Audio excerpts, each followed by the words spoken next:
Tervetuloa Huono Huumori-yhdistyksen videoraatiin. Mä olen jäsen Kylmänen ja... Moi, mä olen jäsen Turunen. Ja tänään jäsen Turunen toi meille hieman katsottavaa ja arvosteltavaa. Tässä on suomalaisen televisioviihteen Graalin malja, itse legendaarinen Jouko Turkan ohjaama Kiimaiset poliisit. Saanko mä vähän vilkastaa tätä? Tässä lukee esitelyteksteissä, että rangaistukseksi Suomen kansalle vierasmaalaisten poliisisarjojen palvonnasta. Joo, kyllä. Siis muistakaa, tää on siis kuvattu vuonna 1993. Ja silloin elettiin Suomessa pahinta mahdollista lamaa. Aallonpohja. Kyllä. Ja Yle verovaroin tuotti Suomen kansalle iloa ja pirteyttä siihen synkkään laman pohjaan, missä 20% suomalaisista oli täysin persaulisina työttöminä, rötkötti ja ihmetteli, että mitäs nyt tehdään, kun velat painaa, ei oikein tuo mitään muutakaan mahdollisuutta, ei oikein mitään hyvää tulevaisuuden kuvaa näy. Ja sitten televisiostakin tulee Kiimaiset poliisit. Mutta mä muistan sen, että kun tätä mainostettiin, mulla tuli semmoinen fiilis, että niinku ulkomaalaiset poliisisarjat oli ollut tosi hyviä siihen asti ja suomalaiset oli ollut vähän silleen tällä. Yökuumuudessa, Jake and the Fat Man. Hill Street Blues ja mitä kaikkea näitä oli. Ja sit tulee tää suomalainen Kiimaiset poliisit ja jotenkin odotti, että nyt tulee jotakin hienoa. Mä muistan, kun mä katsoin ensimmäistä jaksoa jonkun verran, niin se muuttui sen näkemys aika äkkiä. Tää voi olla vain yksinkertaisesti paha denialismi iskenyt päälle. Ehkä silloin ei vaan ymmärtänyt vielä sitä hienoutta. Niin, nyt on kuitenkin 23 vuotta kulunut siitä. Sitä justiinsa. Tässähän lukee takana tosiaan yleisöosattu kirjoitus, että mitä pahaa kansa on tehnyt, kun sitä näin rangaistaan. Ettei vain hallituksella olisi sormet pelissä. Eiköhän pistetä pyörimään ja selvitetään, että millaiset nämä kauhukuvat on. We can do this. Kävikö muuten sun ovellassa koskaan lupamaksu tarkistajat? Ei oo muuten ikinä käy. Hei, nyt lähtee. Noniin. Vanha saappi.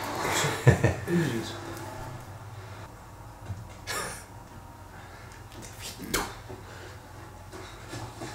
Minä olen sen linjan mies, että synnit anteeksi ja koita pärjätä, mutta nyt en tiedä mitenkä tehdään. Ettekö te kannabisia? Että sitäks itkeminen ilmettä?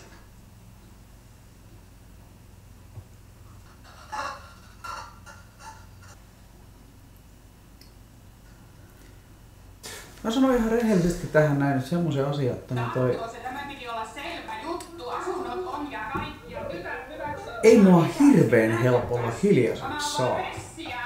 Joo, ei. Mut kyllä jumalauta Jouko tekee hyvää työtä. Joo. Mitä vittua?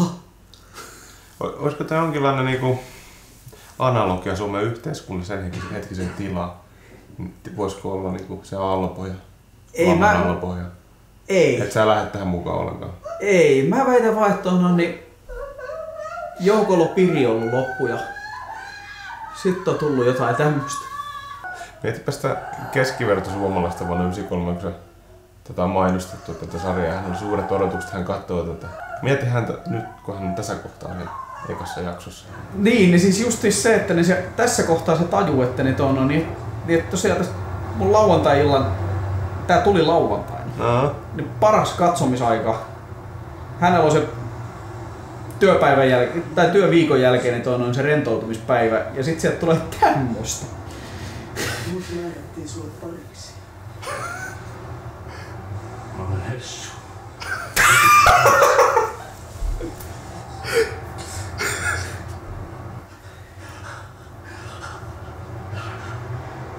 Ja siis Tehtiin me tää aika hyvin. Mieti oikeesti miten kovia suorituksia tää kaveri on vetänyt. Siis oikeesti yksi saatana Suomen parhaimpia näyttelijöitä, siis ihan hands down mä sanon suoraan. Ei, se musta tulee tosta mieleen itse asiassa Hohto ja Sami Ketäsen näyttelee pääosaa. Toi Nicholson. Niin, ihan jotenkin tuli mieleen. Siinä oli meinaan sama. Siinä oli todella paljon sama. Suomi Jack Nicholson.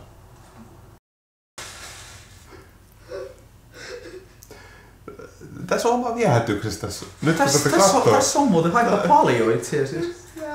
Mutta hei, muista, tässä on nyt semmonen. Tää on siis Yle-produktio, tarkoittaa suomeksi sanottuna ei mainoksia. Eli koko ohjelma-aika on todellakin tätä. Kyllä. Ja tää ei oo mikään nykypäivän puolen tunnin hupipläjäys. Yksi jakso kestää tasan tunnin. Elikkäs tätä tuntiputkeen.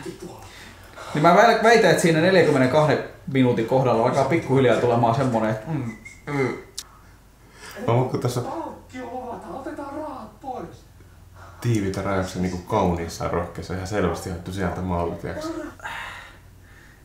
Mä en oikein usko. Musta tuntuu, että kauniissa rohkeissa on vähemmän räkä. Niin, mutta siis se kuvaustyyli. No joo. Niin siitä siis suuret tunteet, tiukat rajaukset. Saisko sitä niinku vielä lähemmäs sitä kameraa mitenkään? Anteeksi, mitä helvettiä nyt tapahtuu?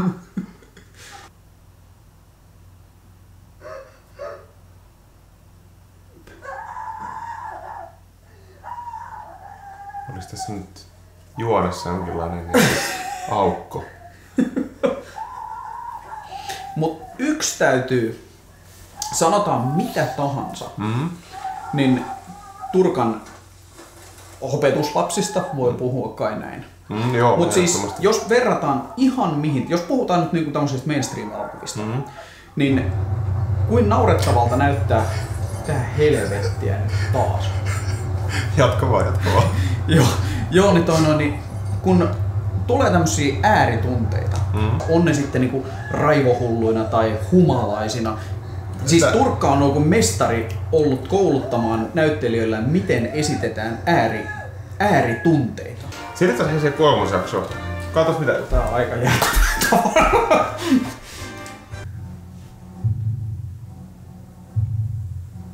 Nyt.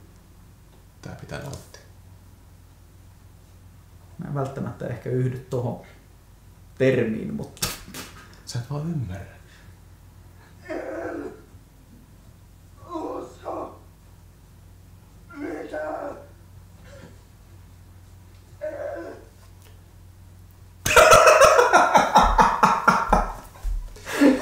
Tiedätkö sä mitä mä nyt tajusin? Siis Turkka on ollut ihan pirusti edellä aikaista, koska tämähän, siis nyt on zombiet muotia. Tää on ihan selvä zombileffa, suomalainen zombipoliisileffa. Kato nyt.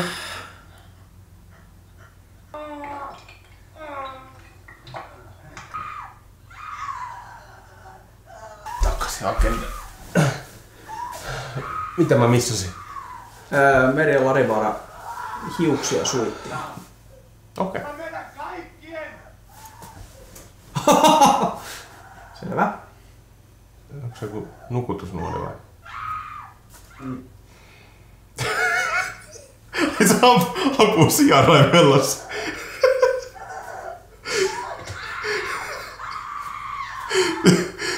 Huikea käänne. En oo sitten keksinyt parempaa tähän. Anteeksi, mitä? Helge! Onko se Helge? On! Herralla Helge vai? Ihminen. Oh. Mistä helvetistä se repii nää näyttelijät tähän? Ihan oikeesti, tässä on sun kovimmat näyttelijät. Mut hän vetää normaali. Hän ei Turka kasvatti ja se heti huomaa. Tietämättä miksi. Meillä tuli nyt tää vieraileva TV-kriitikko täällä. Hyppä. Mä väitän, että hän ymmärtää tätä ohjelmaa. Siis kato, hän vetää vähän tämmöisellä turkkalaisella metodilla tässä. Kyllä. Hyppä.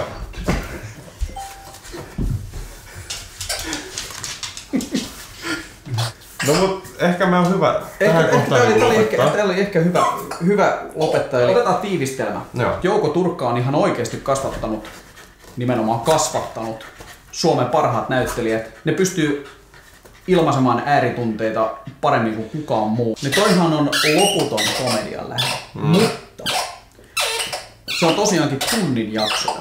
Toi on periaatteessa 1 gigan poni, jos sä oikeesti haluat sitä komediana katsoa. Ja se kuluu tossa ajassa loppuun. Sen sijaan, jos siinä on oikeasti se, että niin vedetään se illanistujaisissa se 1 jakso. Se vois vielä mennä. Mä oon ihan samaa mieltä, se 1 jakso. Sen se kestää ihan hyvinkin. Joo.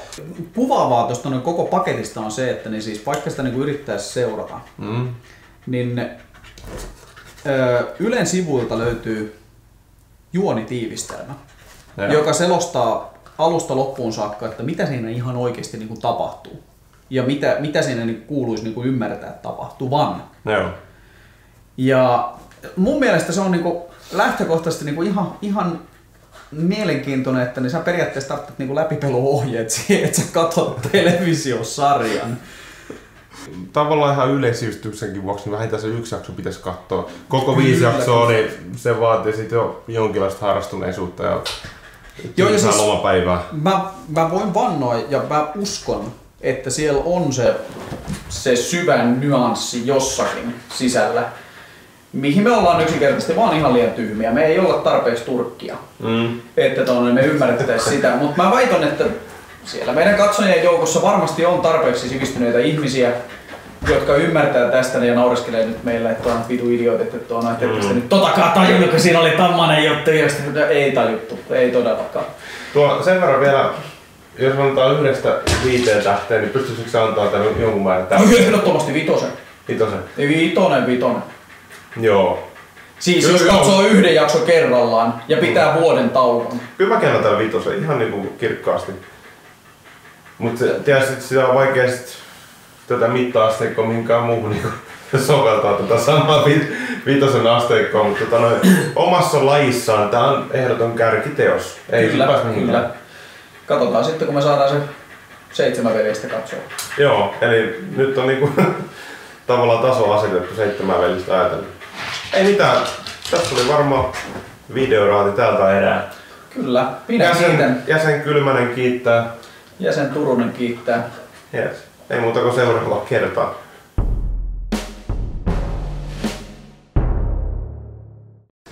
Siis henkilökohtaisesti, jos mä nyt tapaisin Jouko Turkan, niin mä ihan oikeesti kiittäisin häntä. Siis siitä, että nyt että on hyvä, että on olemassa sitä sakkia, joka potkii sitä perus keskivertokansalaista niin perseelle siinä vaiheessa, kun heidän elämä on liian turvallista ja vakiintunutta. Kiimaiset poliisit on mustaa komediaa muhkeimmillaan. Ai silleenkö se nyt on kuvailtu siinä on? Kansan uutisessa A.A. Tuominen. Hän on ymmärtänyt. Kuvottavalla kunnioituksella 2. Tai sitten niin kuin Ilkka-lehdessä niin kommenttina tai arviona on ollut jopas yskä lohkesi. No niin. Se on just näin.